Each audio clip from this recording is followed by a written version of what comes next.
Nazi officer walked into the seawater, where the temperature was minus 30 degrees Celsius. He gritted his teeth, wanting to see how long he could stay in the water, but after just 30 seconds, the cold became unbearable for him.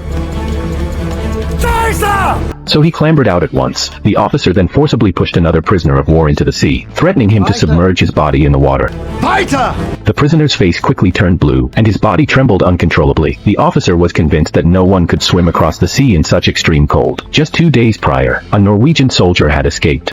People found his tracks on the shore, and the police speculated that he had frozen to death. But in reality, the soldier, named Bess, had already swum across the sea and arrived at a village on the opposite side, where he was rescued by the villagers. The next day, the Germans came to the village to search. Bess, who had gone out skiing, ran into them and, in his panic, fell to the ground.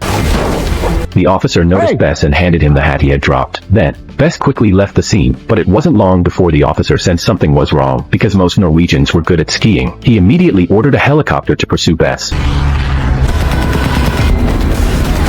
Subsequently, the helicopter triggered an avalanche. Bess accelerated on his skis to escape, but was ultimately buried by the snow. The German pilot assumed he couldn't have survived. When everything became calm again, the man opened his eyes from the snow pile. He had been favored by luck once more. Despite being covered in frostbite, he used his strong willpower to climb back to the village. Unfortunately, just a few days later, the Germans returned to the village to search.